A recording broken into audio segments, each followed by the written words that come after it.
গধূলিৰ যিটো programme ND24 মই চাই আছিলোঁ আৰু যিটো ধৰণে ৰছিদ আলম পূব গোৱালপাৰাৰ বিধায়ক তেওঁ যিটো আচৰণ কৰিছে সঁচাকৈ এনেকুৱা এটা লাগিছিল যে তেওঁক একদম মানে যদি ষ্টুডিঅ'ত থাকিলেহেঁতেন হয়তো ষ্টুডিঅ'ত থকা মানুহখিনি হয়তো তেওঁক মানে একদম মানে তাৰ পৰা খেদিলেহেঁতেন কাৰণ তেওঁৰ যিটো ব্যৱহাৰ মানে টোটেলি আনচিভিলাইজড আৰু গৰিহণাৰ যোগ্য এটা টিভি চেনেলত বহি যি ধৰণৰ তেওঁ ভাষা প্ৰয়োগ কৰিছে আৰু চিঞৰ বাখৰ কৰিছে এয়া প্ৰথম নহয় ইনফেক্ট এয়া তেওঁৰ হেবিট আৰু এনেকুৱা লাগিছে যে তেওঁ কিবা নেচা কৰা যেন লাগে একজন মদাপী মানুহৰ নিচিনা কেৰেক্টাৰলেছ মানুহ বুলি ক'ব পাৰে যাৰ কোনো সংস্কৃতি নাই যাৰ কোনো মানে ধৰণৰ এথিক্স নাই খালি MLA হ'লেই নহ'ব তাৰ বিধায়ক হৈছে তেওঁতো সেইকেইটা মানুহৰে বিধায়ক হৈছে তেওঁৰ যিটো চৰিত্ৰ আমি দেখা পালোঁ সেই চৰিত্ৰৰ মানুহবিলাকৰে তেওঁ মানে ৰিপ্ৰেজেণ্টেটিভ হৈছে আৰু এইকাৰণে আমি চিন্তিত অসমক লৈ যে মই ইমান যে চিঞৰ বাখৰ কৰি থাকোঁ বিগত 12 বছৰ 13 বছৰ ধৰি যে চিঞৰি আছোঁ যে আমি বাংলাদেশী মুছলমানৰ পৰা আমি সাৱধান হ'ব লাগিব বাংলাদেশৰ মুছলমানসকলক আমি যেনে প্ৰকাৰেও আমি ৰোধ কৰিব লাগিব খেদিব লাগিব তাৰ মূল কাৰণ হ'ল যে তেওঁলোকৰ বিধায়ক যদি এইটো চৰিত্ৰৰ হয় ৰছিদ আলমৰ নিচিনা চৰিত্ৰৰ মানুহ হয় তেতিয়াতো এইটো ভয়াৱহ কথা আমাৰ কাৰণে it is a very danger লেভেলত গুচি গৈছে আৰু সেয়াই নহয় এটা টিভি চেনেলত বহি পেলাই অ'পেন অসভ্যৰ নিচিনা তেওঁ যিটো মানে তেওঁৰ মাতবল মই ভাবোঁ যে তেওঁক মানে আমি মানে তেওঁৰ ওপৰত FIR এটা হ'ব লাগিছিল আৰু মই ৰিকুৱেষ্ট কৰিম যে বাইলুং ডাঙৰীয়া আপুনি FIR কৰক তেওঁৰ নামত কাৰণ তেওঁ অ'পেনলি যি ধৰণৰ শব্দ প্ৰয়োগ কৰিছে ভেৰি আনপাৰ্লিয়ামেণ্টাৰী আৰু আনপাৰ্লিয়ামেণ্টাৰী শব্দ ইউজ কৰাৰ বাবে তেখেতক একচুৱেলি জেলত ভৰাব লাগে দ্বিতীয়টো হৈছে কি এয়া কোনো নতুন কথা নহয় আৰু ব্যক্তি মই দেখি আছোঁ ইতিমধ্যে যেনে আৰু এজন আছে ৰছুল হক তেখেত হৈছে MLA যি প্ৰকাৰে মন্তব্য কৰি আছে সেই মন্তব্যটো খালি তেওঁলোকৰ নহয় তেওঁলোকৰ এণ্টায়াৰ মানে কমিউনিটিৰ কাৰণ তেওঁলোকৰ দেখিছে যে বাংলাদেশী মুছলমানৰ যিটো অৱস্থা আজি অসমত আৰু আমাৰ মুখ্যমন্ত্ৰী ডাঙৰীয়া ডক্টৰ হিমন্ত বিশ্ব শৰ্মা ডাঙৰীয়া যি প্ৰকাৰে উচ্ছেদ চলাই আছে আৰু নেচাৰেলি উচ্ছেদ চলাবই লাগে কাৰণ বাংলাদেশী মুছলমান আহি পেলাই আমাৰ সত্ৰৰ মাটি বেদখল কৰিব আমাৰ চৰকাৰী মাটি বেদখল কৰিব আমাৰ VGR PGR বেদখল কৰিব আমাৰ ফৰেষ্ট ৰিজাৰ্ভ বেদখল কৰিব আৰু আমি এনেকৈ বহি থাকিম আৰু এয়াই আমি কৈ থাকিম যে ভাই অসম আৰু ধ্বংসৰ পথত গ'ল আমি একো কৰিব নোৱাৰোঁ এইটো কেতিয়াও হ'ব নোৱাৰে there has to be a solution it is এই ক্ৰাইচিছটো এজন ব্যক্তিয়ে মানে মিট আপ কৰিব পাৰিছে সেয়া হ'ল ডক্টৰ হিমন্ত বিশ্ব শৰ্মা ডাঙৰীয়া আৰু আজিৰ দিনটো মই ভাবোঁ যে গোটেই অসমবাসী একেলগত আমি মানে তেওঁক ছাপোৰ্ট কৰিব লাগে আৰু এই উচ্ছেদ যিটো কাৰ্যক্ৰম চলি আছে গোটেই অসমত আৰু বঢ়াব লাগে আৰু এইখিনি মানুহক মানে যেনে হ'লেও তেওঁলোকক কিন্তু ডিফ্ৰেঞ্চাইজ কৰিব লাগে উচ্ছেদ হোৱাৰ পিছত সেই মানুহখিনি যায় ক'ত তেওঁলোকে কি হয় বেলেগ এটা জেগাত গৈ আকৌ বহি যাব আৰু ক'ব নদী ভাঙা মানুহ আহিছে বুলি অসমত কোনো এতিয়া আৰু নদী ভাঙা মানুহ নাই এইবিলাক হৈছে সব এটা ঠাইত উচ্ছেদ হ'লে আৰু এটা ঠাইত গৈ বসবাস কৰে আৰু তাতে কয় যে তেওঁলোকে উচ্ছেদ হৈ আহিছে নদী ভাঙাৰ কাৰণে এই ধৰণৰ মানে তেওঁলোকৰ ডিজাইন ফেইল হোৱাৰ কাৰণে আজি ৰছিদ আলমৰ নিচিনা মানুহে আজি ৰছুল হক নিচিনা মানুহে তেওঁলোকে উৎপাত আৰম্ভ কৰিছে ছ'চিয়েল মিডিয়াত বা মিডিয়াত সেই অঞ্চলজোৰা যি পূব গোৱালপাৰা সেই অঞ্চলজোৰাটো আচলতে কংগ্ৰেছৰ আমোলতে আছিলে কিন্তু এই অঞ্চলটো বনভূমি দখল কৰাৰ পিছত কংগ্ৰেছে যিটো কাম কৰিব পৰা নাই যি কাম বিজেপি চৰকাৰৰ দিনত হৈছে উচ্ছেদ হৈছে সেই সন্দৰ্ভত আজি যি মন্তব্য কৰিলে সেইটোলৈ কি কওঁ চাওক আমি সকলোৱে জানো যে ভাৰতবৰ্ষৰ বিভাজন ধৰ্মভিত্তিত কংগ্ৰেছে কৰিছিলে কংগ্ৰেছ মুছলিম লীগ আৰু কমিউনিষ্ট পাৰ্টি মিলি পেলাই ভাৰতবৰ্ষত ধৰ্মৰ ভিত্তিত ভাগ কৰিছিলে আৰু দুটা মুছলমান ৰাষ্ট্ৰ যদি ভাৰতৰ পৰা হৈছিল ইষ্ট পাকিস্তান ৱেষ্ট পাকিস্তান তো কংগ্ৰেছৰ কাৰণে হৈছিল আৰু এইকাৰণে কংগ্ৰেছৰ ওপৰত টোটেল ফেইথ আছে মুছলিম কমিউনিটিসকলৰ তেওঁলোকে জানে প্ৰাণে কংগ্ৰেছক তেওঁলোকে আকৌ মানে চৰকাৰত আনিব বিচাৰিছে তেওঁলোকে ভাৰতবৰ্ষৰ মানে চেণ্টাৰতো তেওঁলোকে বহাব বিচাৰিছে আৰু অসমতো চৰকাৰ আকৌ কংগ্ৰেছৰ বহাব বিচাৰিছে কাৰণ মুছলমান সমাজ জানে যে কংগ্ৰেছ হৈছে তেওঁলোকৰ মানে বেচিকেলি তেওঁলোকৰ চৰকাৰ আৰু চাব আপুনি কংগ্ৰেছ যদি বিধায়কসকল জিকিছে বা কংগ্ৰেছৰ সাংসদ জিকিছে ভাৰতবৰ্ষৰ হাইয়েষ্ট ভোট লৈ জিকা মানুহ হৈছে ৰকিবুল হুছেইন কোনে ভোট দিছে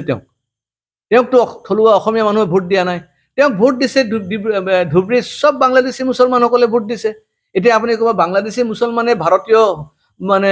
এজন সাংসদক কেনেকৈ ভোট দিব পাৰে আৰে জালি কাগজ দি পেলাই তেওঁলোকৰ ভোটত নাম অন্তৰ্ভুক্ত হৈছে আৰু আমি সকলোৱে জানো যে আমাৰ ভোটাৰ লিষ্টত যে খেলি মেলি আছে নহ'লে আমাৰ ভোটাৰ লিষ্টত কিয় ডি ভোটাৰ মানে শব্দটো আহিব ভাৰতবৰ্ষত কোনো ৰাজ্যত ভোটাৰ লিষ্টত কাৰো নামৰ পিছত ডি লিখা নাথাকে খালি একচেপ্ট অসমতে আপুনি মানুহ পিছফালে চাব ডি লিখা আছে কিয় ডাউটফুল ভোটাৰ আৰু এই ডাউটফুল ভোটাৰ আচলতে কোন হয় এই বাংলাদেশী মুছলমানসকল তাতে জোৰ জবৰদস্তি কিছু হিন্দুৰ নাম ভৰাই লৈছে সেইটো বেলেগ কথা কিন্তু কথাটো হৈছে মেইনলি ডাউটফুল ভোটাৰ্ছ অসমত হৈছে বাংলাদেশী মূলৰ মুছলমানসকল যিসকলে তেওঁলোকৰ জালি নথি পত্ৰ দি পেলাই তেওঁলোকৰ নাম অন্তৰ্ভুক্ত কৰিছে আপোনাৰ ভোটাৰ লিষ্টত আৰু এতিয়া NRC-টো নাম আহি গৈছে কিন্তু যদি ভালকৈ তদন্ত কৰা যায় আৰু ভালকৈ যদি গোটেই কাগজ পত্ৰ আকৌ চোৱা যায় তো আপুনি খেলি মেলি পাব আৰু অলপতে মই প্ৰমাণ কৰি দিম যে কি প্ৰকাৰে তেওঁলোকে লিগেসি ডাটা পৰ্যন্ত ফেক কৰিছে তাৰ গোটেই প্ৰমাণ মই আৰু 4-5 দিনৰ ভিতৰতে মই সংবাদ মাধ্যমক মই দেখাম এই কাৰণে কথা হৈছে যে বাংলাদেশী মুছলমানসকল এতিয়া ট্ৰেপত পৰি গৈছে আৰু ট্ৰেপত পৰি যোৱাৰ কাৰণে যিসকল বিধায়ক বাংলাদেশী মুছলমানৰ ভোট দি পেলাই জিকি আহিছে তেওঁলোকে এতিয়া চিন্তাত পৰি গ'ল আৰু চিন্তাত এই কাৰণে হৈ গৈছে যে আগন্তুক দিনত যদি এইখিনি মানুহ উচ্ছেদ হৈ যায় এইখিনি মানুহৰ ভোট যদি মানে কৰ্তন হৈ যায় তেওঁলোকে আকৌ জিকি আহিব নোৱাৰিব MLA হ'ব নোৱাৰিব তেওঁলোকে হাতৰ পৰা পাৱাৰ গুচি যাব তেওঁলোকৰ এজেণ্ডা কি তেওঁলোকে পাৱাৰহে বিচাৰি আছে তেওঁলোকে কোনো ডেভেলপমেণ্ট বিচাৰা নাই আজি এই মানুহজন কি ৰসুল হক এক্স MLA ৰসুল হকে ডাঙৰ ডাঙৰ কথা কৈ আছে মিডিয়াত যে বিজেপিয়ে কোনো ডেভেলপমেণ্টৰ কথা নকয় খালি হিন্দু মুছলমান কৈ থাকে আৰে হিন্দু মুছলমান কোনে কৰিছে প্ৰথম হিন্দু মুছলমান প্ৰথমটো সৈদুল্লাহ আৰম্ভ কৰিছিলে 1936ত মানে আপোনাৰ হিন্দু মুছলমানটো কংগ্ৰেছ মুছলিম লীগ আৰু কমিউনিষ্টে প্ৰথম আৰম্ভ কৰিছিল ভাৰতবৰ্ষৰ বিভাজনৰ সময়ত আপোনালোকে যদি হিন্দু মুছলিম ভাল নাপায় তেতিয়াও কিয় কংগ্ৰেছ কৰি আছে আজি বিজেপিৰ নিচিনা আপুনি সেকুলাৰ পাৰ্টি আপুনি নাপায় হিন্দুত্ব মানেই কিন্তু সেকুলাৰ মনত ৰাখিব কিন্তু কংগ্ৰেছ সদায় হিন্দু মুছলমান কৰি দেশ বিভাজন কৰিছে সমাজ বিভাজন কৰিছে ঘৰ আপোনাৰ গাঁও আপোনাৰ বিভাজন কৰি থৈ দিছে এইকাৰণে মনত ৰাখিব ৰছিদ আলমৰ নিচিনা ৰছিদ আলম হৈছে এটা মুখা এটা চেহাৰা ৰছিদ আলম গোটেই কংগ্ৰেছৰ লিডাৰবিলাক হৈছে ৰছিদ আলমৰ যিটো চেহাৰা দেখা পাইছে আজি সেই চেহাৰাটো হৈছে গোটেই কংগ্ৰেছী লিডাৰবিলাকৰ আৰু সেই মুখাটো আজি আমাৰ তৰুণ গগৈ পুত্ৰ আমাৰ গৌৰৱ গগৈ ডাঙৰীয়াও কিন্তু সেইখিনি মুখা পৰি আছে আজি সেই মুখাটো পিন্ধি পেলাই কিন্তু ৰাহুল গান্ধীও একেটাই ৰাজনীতি কৰি আছে ভাৰতবৰ্ষত এইকাৰণে তেওঁলোকে সদায় ভাৰতবৰ্ষৰ বিভাজনৰ পৰা আৰম্ভ কৰি তেওঁলোকে মুছলমানৰ কাৰণেই মাতবোল কৰি আহিছে খিলঞ্জীয়া মানুহৰ কাৰণে কেতিয়াও মাতবোল কৰা নাই সনাতনীৰ মানুহৰ কাৰণে কেতিয়াও মাতবোল কৰা নাই তেওঁলোকে থলুৱা মানুহৰ কাৰণে কেতিয়াও মাতবোল কৰা নাই আগন্তুক দিনতো নকৰে পাৰিলে আৰু এটা বিভাজন কৰিব আজি ৰসুল হক ডাঙৰীয়াক কি কৈ আছে যে অসমক 50-50 ডিভাইড কৰিব লাগে আৰে 50-50 ডিভাইড কিয় কৰিব লাগে আপুনি বাংলাদেশত কিয় গুচি নাযায় আপোনাৰ কি আছে ইয়াতে আপোনালোকেতো দেশ লৈ গৈছে ইষ্ট পাকিস্তান ৱেষ্ট পাকিস্তান বনাই লৈছে আপোনালোকৰ নিজৰ এটা দেশ দিয়া হৈ গ'ল আকৌ ইয়াতে কি খাবলৈ আহিছে আপুনি আকৌ জংগল কাটি আছে আপোনালোকে চৰকাৰী মাটি কব্জা কৰি আছে নিলজ্জৰ নিচিনা আপোনালোকে ইয়াতে বাস কৰি আছে কিয় কৰি আছে আকৌ কৈ আছে যে অসমক বিভাজন কৰিব লাগে 50-50 এইকাৰণে মই গৰিহণা দিছোঁ এই ধৰণৰ ব্যক্তিক আৰু মই মুখ্যমন্ত্ৰী ডাঙৰীয়াক কম আৰু কঠোৰ তেওঁলোকৰ ওপৰতে মানে একশ্যন হ'ব লাগে আৰু তেওঁলোক যেন মানে একদম তেওঁলোকৰ বেকবোন যেন ভাঙি দিব পাৰে তাৰ ব্যৱস্থা কৰিব লাগে আৰু তেওঁলোকে যেন ভোট দিব নোৱাৰে আগন্তুক দিনত তাৰো ব্যৱস্থা কৰিব লাগে ইতিমধ্যে দেখা গৈছে যে ND24 যি APCC যেতিয়ালৈকে সময় নোখোজে তেতিয়ালৈকে ND24 কংগ্ৰেছৰ কোনো বাতৰি সম্প্ৰচাৰ কৰা নহয় বা তেওঁলোকক বয়কট কৰা হৈছে কংগ্ৰেছক চাওক কংগ্ৰেছক যদি বয়কটো কৰি দিয়ে কংগ্ৰেছক যদি আপোনালোকে যদি নামাতেও তেওঁলোকৰ একো নাযায় কাৰণ তেওঁলোকৰ যিটো ভোট বেংক সেইটো ইনটেক্ট তেওঁলোকৰ মুছলিম ভোট বেংক তেওঁলোকে বাংলাদেশী মুছলিম ভোট বেংক এইকাৰণে এই দুটা ভোট বেংক মিলি পেলাই তেওঁলোকে ছ'চিয়েল মিডিয়াতে চলাই ল'ব পাৰিব এইকাৰণে তেওঁলোকক মাতি আনি পেলাই কাণ ধৰি পেলাই বহাই পেলাই তেওঁলোকে প্ৰশ্ন সুধি জবাব ল'ব লাগে যে তেওঁলোকে এই ধৰণৰ আচৰণ কিয় কৰি আছে তেওঁলোকে কিয় বাংলাদেশী মূলৰ মুছলমানবিলাকক ছাপোৰ্ট কৰি আছে তেওঁলোকে খিলঞ্জীয়া অসমীয়া মানুহক কিয় সমৰ্থন কৰা নাই তাৰ প্ৰশ্ন কৰিব লাগে আৰু তেওঁলোকে যদি নাহে তে গৌৰৱ গগৈ আহি পেলাই আপোনালোকৰ টিভিত বহি পেলাই ক্ষমা বিচাৰি যাব লাগে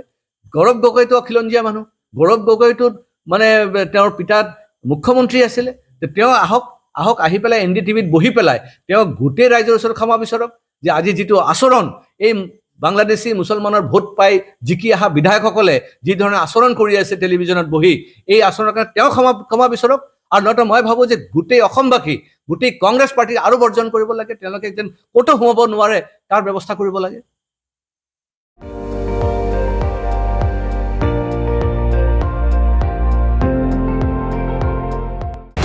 আপুনি চাই আছে ND24, সৰ্বশ্ৰেষ্ঠ নহয় সৰ্বোত্তমৰ দৌৰ।